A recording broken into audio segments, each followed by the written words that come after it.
Well, I think as a craft, it's very diverse, and basically it's a type of craft that will take you where you want to go yourself. My name is Tom Little. I work with stone and other materials, both as a trainer and as a practitioner. This is my home in Inishannon, County Cork. I also have a workshop here. I consider myself as a letter maker. I also make different types of structures in stone, using stone as a material. I think letters are magical things.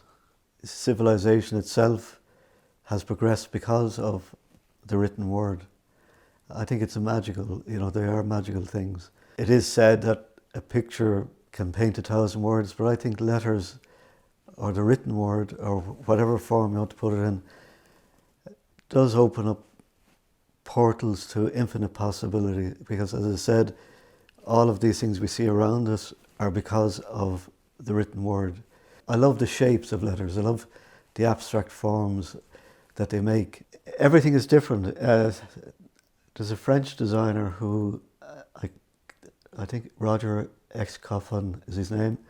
He said that drawing letters, and specifically drawing letters, is like driving down the same road every day, but every time it's different. That they're familiar, but each time you do it, it's different, and depending on what it's for or what you want to use it for, it's just different.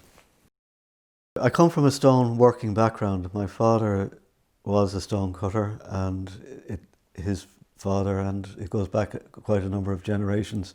My father, he would have started his apprenticeship at 14 years of age. He would have come from a very traditional perspective about what a craft is. And while I think that's very valuable and it's important, and he did teach me some very important things. For example, he gave me a sense of craft, the importance of doing something well. I liked the idea of combining two traditions. I think that, is important. Like, by doing that, I felt I was bringing something back into the craft of stone working. It's one of the values of, say, learning a craft is that you find your own pace, your own sense of time. I think that's an important perspective or aspect of learning a craft. So he did give me that sense, but that tradition, I think, was quite limited in a sense, because they worked to direction, to specification. It was always to somebody else's design. They rarely got the opportunity to do their own thing. Well, it's inspiration and design. But my main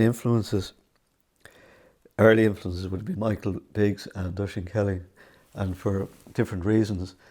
Like, Michael reinforced to me the importance of form and structure in letters.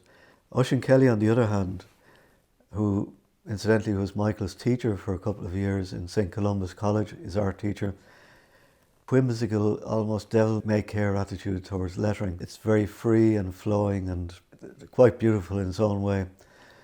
You've only to look at the work he did for Kilkenny Design Studios in the 60s and 70s. He did a range of tea towels and different lettering pieces. The important thing of getting inspiration from mentors or people who inspire you is that they help you find your own path.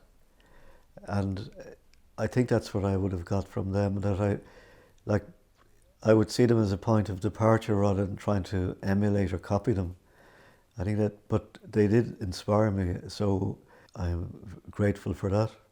The piece I'm working on at the moment is an installation made from salvage roof slates and stainless steel, and it's a piece that I loosely call Shelter. The idea came about when I was asked to submit a piece for an exhibition with the theme of sustainability.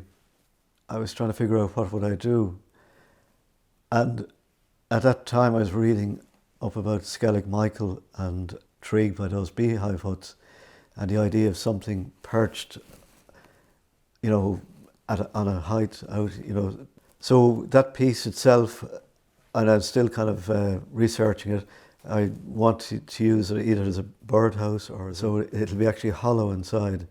It's to bring different elements together. I mean, I'm using a very traditional material, which is slate, roof slates, very, elemental material, if you like. I'm incorporating that with polished stainless steel, which is a very technological material. And I like sort of combining opposites. Stainless steel, polished, kind of reflects light, whereas the slate absorbs light. It's just a different feel, different textures, and I just like the contrast. I think always the most challenging thing of any project that I would undertake is getting to the point where I feel it's worth making. Once I get to that point, and once I have left or set aside doubts about whether to make it or not, it's okay. But getting to that point can take quite a bit of time. Is this worth making? Is this worth putting my energy into? So that's the most difficult part. I work as a trainer for Kerry College, where I deliver the stone cutting apprenticeship training program. I like the idea of passing something on. I mean, as I said, I find it very fulfilling. I find it challenging. I enjoy working with people. I love to see apprentices develop. I feel like that I'm more of a facilitator than a teacher in a sense. Sure, I would have some knowledge and skills which I can pass on, but it's about holding a space for the apprentice to find their way or to develop. I think that's very important. It's so as it's said before, I see myself primarily as a craftsperson delivering training rather than a trainer delivering a craft. And I think that's an important distinction, because I'm a practicing craftsperson now as well as a trainer. So that's what I bring to a training environment. And I think that gives a different dynamic. One of the things I like very much as a trainer is doing group projects. And why I like that is that it does a couple of things. First, it challenges me, which is important. I think it's very important for an apprentice to see somebody like myself challenged or in a challenging situation, because that's where growth happens. And I think that's where the confidence in an apprentice grows. But also I think what they see is a craftsperson in action rather than somebody just delivering stuff. In my role as a trainer, I'm not trying to preserve a craft in the strict sense. While I see craft as valuable, I see it as a point of departure that enables the apprentice or enables to find their own way, whatever way that may be. They might end up doing something completely different, but the key thing is it's about not preserving something for the sake of it, is to enable the apprentice to find their way themselves. I think the craft of stoneworking generally is in a healthier state now than it has been for decades. And I think one of, while there's always a number of reasons or a lot of different reasons that why that would come about, I think Pat McAfee had a significant role to play in that he engaged with the general public the importance of traditional stone walls, of traditional buildings, and through his work he did create or help create a groundswell of interest in stoneworking. And that developed into things like Phelan at Luck, which I think has been on the go now for over 12 years. Like Pat with Maria Mannion and Paddy Crowe, they set up Phelan at Luck on Inisheer about, I think it could be corrected on this, 12 years ago. And it has been very successful, and it continues to be successful. And it has attracted people from all over the world to take part in the festival.